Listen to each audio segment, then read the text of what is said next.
Hello and welcome to another tank review. This time it's the Churchill Mk 7, and there is quite a reason why I picked this tank, because it's a tank that I can't quite understand and what certain things have to say about this tank, or what the final result should be from this tank. Is it a bad tank? No. Is it a good tank? Depends. Is it fun? Depends. What about the armor? It depends. What about the gun? It's weird. Everything about this tank is a question mark. But yeah, let's begin with the armor. So at the turret front we have 152 millimeters of flat turret armor. Now the raw thickness is not bad, but it's not angled. So this is a target area for APCR.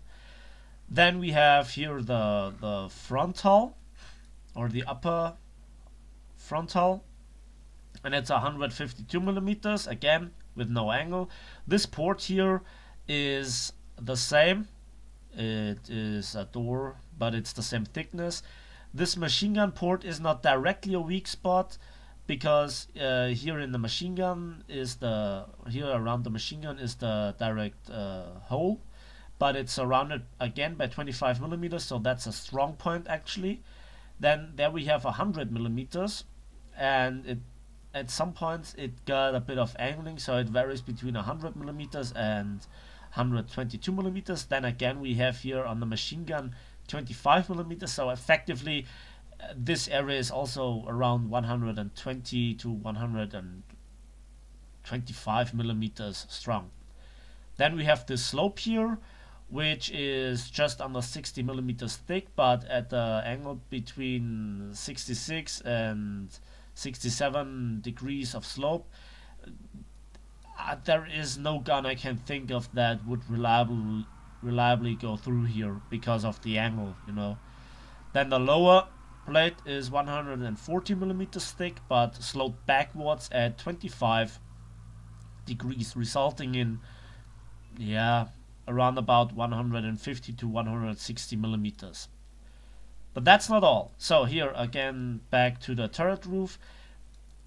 It is just 20 millimeters thick, so technically you can overmatch, but with every you should have a chance to overmatch with 61 millimeter shells, and everything above 80 millimeters should go through, but it never happened. Maybe nobody aimed here, I don't know, but it never aimed. Then let's go to the side armor, and here it becomes tricky. Now the turret side is 95.2 millimeters thick. It's again pretty flat. Here we have angled side, so that neglects the effective possibility of angling the turret. But if somebody knows how to shoot here, that this is a bit angled and not a sharp edge like on, let's say, German tanks, this is a weak this can result in being a weak point, so to say. Then let's go to the turret ring. It's all around visible and is a really big weak point because it's just 127 millimeters thick all around. So from point blank range, Panzer IVs can actually penetrate you from the front. This with the exception of this is the only the turret ring is the only real weak point. Then the side armor, well, it's 95 millimeters thick. This is thicker than the Tiger, but I would not say that the side armor is better. In fact, it's much worse, because first of all, here at the end we have just 38 millimeters, and also here in the front, but this is more structural steel. You can't penetrate the inside of the tank, you just can detract. Then here we have additional tracks, but the real downfall is here. This is just 20 millimeters thick, and behind that is the crew compartment. So you just have to penetrate 20 millimeters, and you can enter, the crew compartment. With solid shots, it's not that devastating because of what lies behind there if you shoot down here. But with every triple A in the game at that battle rating, you can really destroy a lot of compartments on the inside, and over time also kill the crew. But the real disturbing thing is this here, because the tracks go around the tank. They go fully around the tank. They don't go here like on normal tanks, like they would run here or here. They go fully around. So this, when you shoot here, you penetrate and your shell is then on the inside. And this, despite the rough angle of 56 degrees, is a weak point. And here we actually have it's not easy to see, but just under the mouse I can't quite point on here. There we have it. Here we have it. This is flat or nearly flat. You can penetrate this tank from the front with just having 80 millimeters of penetration. But many people don't know this, and when I played this tank at first I didn't know this as well. So I was really confused how I got killed. So again, despite having a big part of the tank covered by thick armor plates, angling is not an option. Okay. So because then you offer this part, which would be strengthened up from the front by the tracks and also the structural steel chassis. If we point it here out, it would have would give at least 20 millimeters additional armor, and then here we would have additional 20 millimeters of armor, so 40 millimeters overall. It should count differently, but I don't know. It's so then you would add up at basically 150 millimeters of steel as well again, and maybe you would deflect APCR shells due to the angle. Again, here APCR will not work that good here, but you might have the distance from here to here to bring APHE shells to detonate early, resulting in maybe detracking or whatever, but they might not enter the tank. But it's not a guarantee. But the second you angle, you offer this is the part. This is the point where you should aim. Okay? You also could aim here in the hole, but you have a rough angle, But again, here you have this small sight of just 80 millimeters, so it might be a possibility. You might here have the option of hitting the side, but it's counted as 211 millimeters, so unlikely to hit.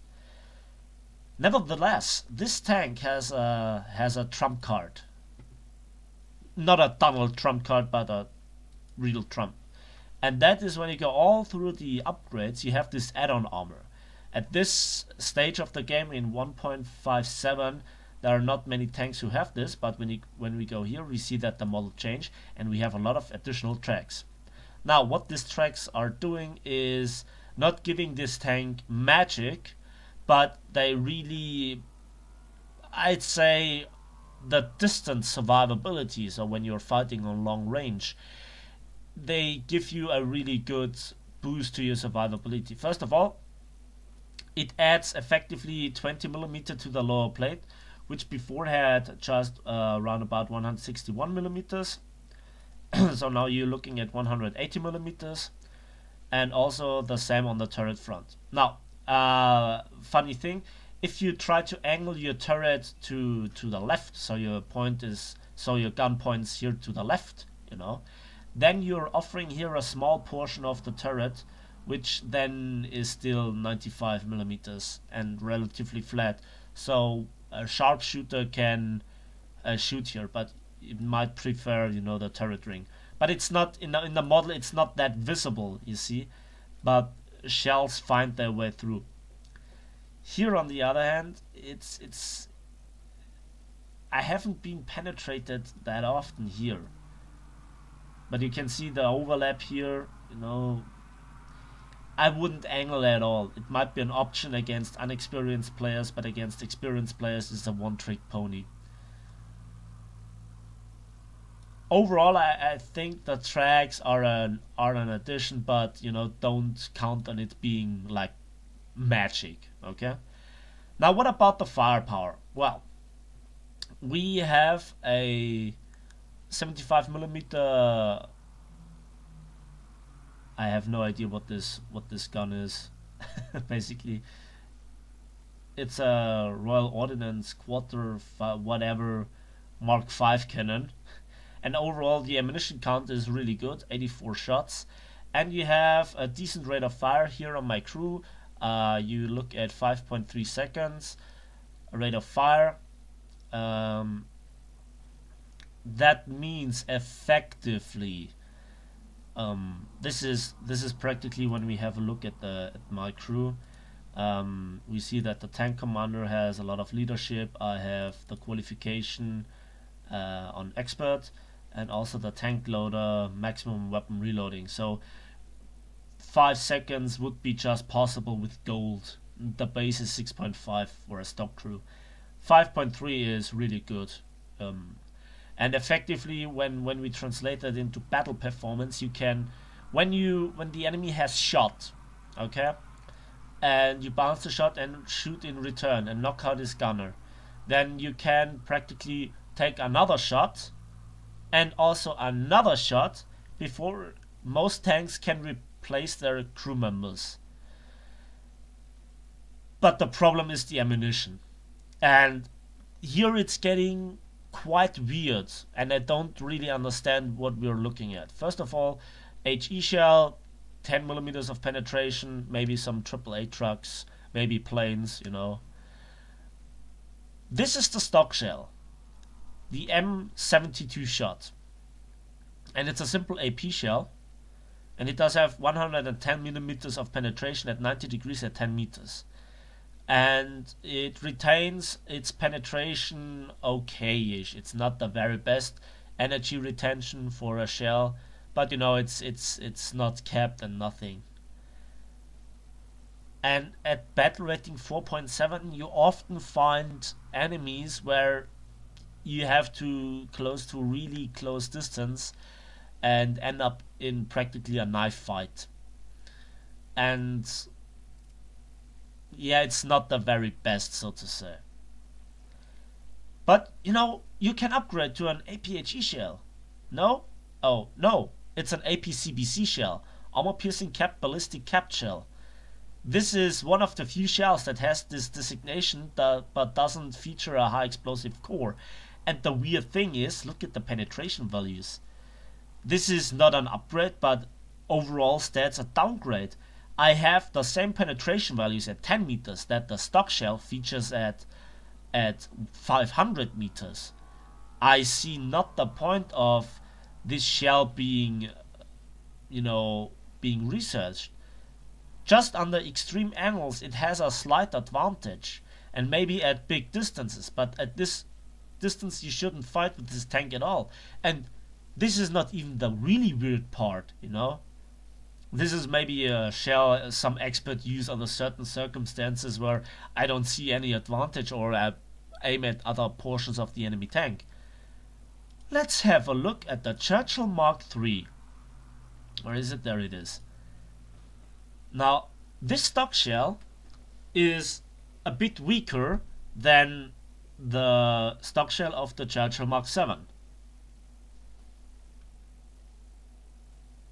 And we feature a different gun, a 57mm 6-pounder gun. But then we are also looking at a higher rate of fire. This is not in my crew. Let's put it in a crew and then let's have a look. It's here. 4.3 seconds for a shell that has not really that much less penetration. It might be working a little bit worse over distance or not even that much. But I also have a much lower battle rating, 4.7. That's a huge difference. Yes, the armor is weaker, but overall this tank, you know, this angling also then works. And then let's look at this shell. This is the first upgrade. This is 122 millimeters, you know, and has nearly the same performance, distance-wise. It's a better shell than the best shell of the Churchill Mk. And then this APCBC shell. This is a shell that works on the Churchill Mark III and is a better shell than the best shell on the Churchill Mark VII. So what we have with the Churchill Mark VII is a tank that relies more and more on its armor and less on its gun, and does get even worse ammunition penetration wise without explosive filler. Now we have on paper we have a gun depression of minus 12 degrees, but that's not true on every case. Especially when you fire over the back of the tank, you have to look at this.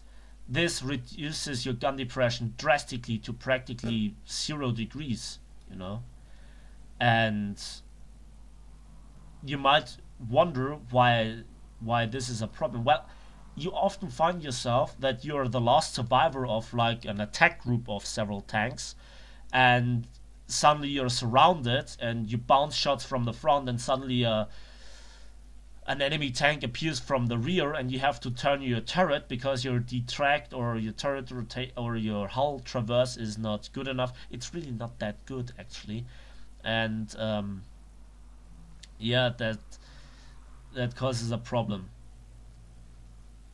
This tank can die with the first shell, when somebody who knows who to shoot you can die with the first shell. And sometimes you have incredibly ridiculous battles, where you just don't die, and the enemy just you seem to the enemy team like an indestructible fortress. Now, to make this clear, this tank can face tigers, and against tigers you have a really bad time. And your armor can bounce sometimes when the tiger commander doesn't aim properly, but in most of the cases you're not a problem for a tiger. When the tiger angles his armor, you're done. You effectively have no effective chance. It's not impossible to kill a tiger from the front, even with this gun, but you have a damn hard time. When he is on distance, you have no chance. Now let's have a look at the inside, and we see that we have 5 crew members, 3 of which are in the turret, which gives you a rather nice survivability overall if somebody penetrates your turret and maybe knocks out those 2 guys, the gunner and the commander, and you still have the loader. And then you have 3 crew members left, and you have still nearly your full operational fighting power, so to say. Now, as I said, the ammunition is on the sides, lots of them, and also a big ammo rack here. Overall, I would take out like 20 to 30 shots, but it always is annoying when you run out of ammunition when you need it, because as I said, your rate of fire is okay, is rather good, and you need to keep this gun firing. The theory is to get yourself in a hull down position, or in a position where the enemy just can shoot you from a certain place, and you annoy the hell out of them if you can't penetrate him, to track him, to kill the gun, to maybe just be a pain in the ass and flank the enemy by indirectly flanking, you know, when they try to advance, that you back off in a corner and they have a damn hard time killing you. The best thing is that you have somebody with you that does have a really good gun to kill the opponents you just immobilized, or you trick them into shooting you and they just bounce. That's the theory. How it works out in battle is a different thing. First of all, if you train the crew, you know, it's a matter for the British tanks. You need field repairs, okay, and you need your expert qualification, and also your tank commander. The leadership improves overall, you know, 10% of the skills of all other crew members. And the tank loader is very essential with the weapon reloading. You need the rate of fire, you need the gun to keep singing, you know. If this gun loses its rate of fire, there is nothing much left that it can provide, because the shell damage after entering the tank is okay, but you can't not often, you know, penetrate the enemy in the first place. Now, often I made funny kills with it when they just ignored me, or you know, they were on full speed. I tracked them, they drifted sideways on, and I had side shots. And with side shots, you can kill enemies relatively easy. But I think that's enough theory crafting. Let's get on into some gameplay. So we are on Ash River, and we just have one capture point at A. I immediately tried to go into the dip next to A and try my luck from there. This tank does have a poor horsepower to ton ratio.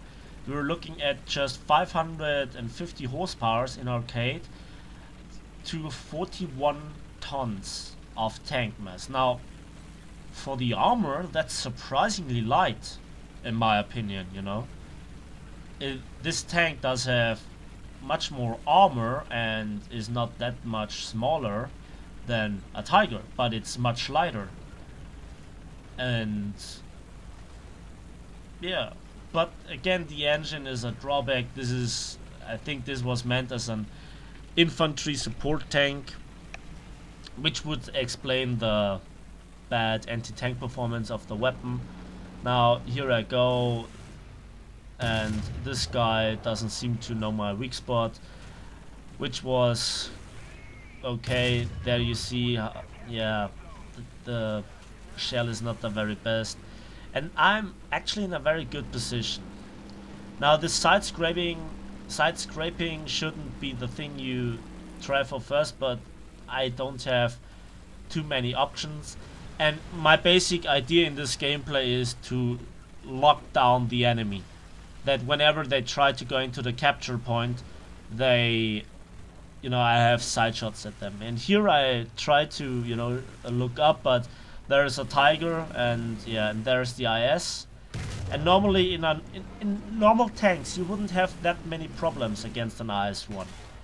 But this is basically the funny thing about this. There are tanks that simply can't penetrate you, and you can't penetrate them. So I set the Panther on fire, shot down his gunner and the loader, and before he can replace the crew, I kill both the... No, I just killed the radio operator, but it was enough because there was just one left. Obviously someone else also took a shot. I try again my luck with the IS-1, which again doesn't know my weak spots. I go for the lower plate, or try to, but with this shot you don't have very good anti-tank performance. I see the Tiger tries his luck, and I'm like, nope, I don't have anything of that. Try to back up. I see on the mini-map that my team actually does have some rather good positions. The sniping position on top of next to the spawn point. Well, actually now it's empty. But throughout the battle I I always had, you know, somebody shooting from behind at targets that they which tried to, you know, overrun us, and it was quite comical at certain points. And this is practically the perfect position for this tank. You don't get many options or chances like this. This was like the Nashorn. I remember the poor gun traverse of or gun firing arc of this tank, and then finally I can connect the shots, taking out this very dangerous tank destroyer. Then I see the Sherman trying its luck. Yeah, he really tries to have a shot at me, and there I go for the gunner, and yeah, the shell doesn't spawn enough. But then I find the shot. Just 2 crew members left. I try the other side of the turret, and boom, there we go. First proper kill. You know, after the Nashorn, I guess. Yeah. Then here I can see the Jagdpanzer 4, but for my gun, even this armor is too strong. Maybe the lower plate, I don't know. But here again, another Shaman tries his luck, and this was a strange bounce. But I had no idea what this guy was doing. I searched for the connection on the lower plate and kill. Now that was a gifted kill. That's I don't know what this guy tried to achieve with that. Look around for fighters, saw them on the radar. And yeah, I'm in a very good position. I can shut them down. I see that the Tiger has turned his turret. Yeah, and at this point I was just like, okay, I detrack this guy, you know, just shoot often enough. But he had the firing arc to again put shots into me. There I got tracked, and yeah, then I tried to angle back, so to say. This is why your crew repair skill is really important. Yeah, that was a bad shot. I could have the top of the turret, and yeah, wasted the shell. And I got this was quite comical. Bounce another shell from the Tiger, and this guy was just completely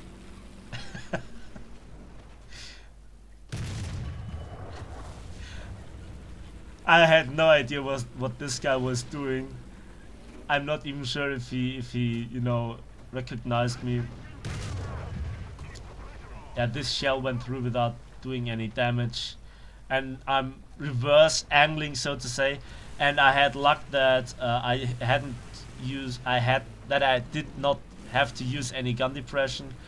Again, this guy also was taken out, and there he comes again, and he he dodged the shot. I have no idea what he did, and I take him out. This was quite comical for me. But as you can see, even with just 2 crew members, I have a decent reload speed. And yeah, I'm just hiding. This is, if this tank would have a really good gun, it could be good. And this is where the question comes in, if the Black Prince is any good. I don't have the Black Prince myself, but I imagine that it could be quite funny. I didn't check actually if the Black Prince does have also the upgrades for the tracks, you know, like the Mark VII Churchill. Yeah, and it was just, yeah, another kill. This was the point where I had absolutely no idea what the enemy team was doing. They were just ignoring me. I had no idea why, you know, but I didn't mind, you know, damaging this guy, damaging that guy. This T-34 also against. Yeah, you could hear me maybe in the background. I had a good time. This guy as well, he just ignores me. He had my ass, and I was tracked. And this KV2, and I was like, no, but he was taken out again. I think this was the third battle where I tried this tank out, and yeah, you see it yourself.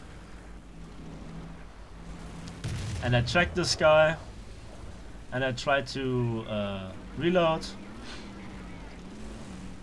but I get the assist. Never mind, you have to get used to that you get a lot of assists. At this moment, I think, let's just go for it. I saw on the radar the red dot of the enemy and tried to kill it from behind, but he was already taken out. I knew that there were not many tanks left of the enemy team. Obviously they were in the sniping position, and I had the stone between me and them, so, and again here I find the connecting shot into the side of the KV-85.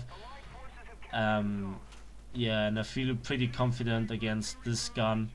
I'm not totally safe from this gun, but it was enough.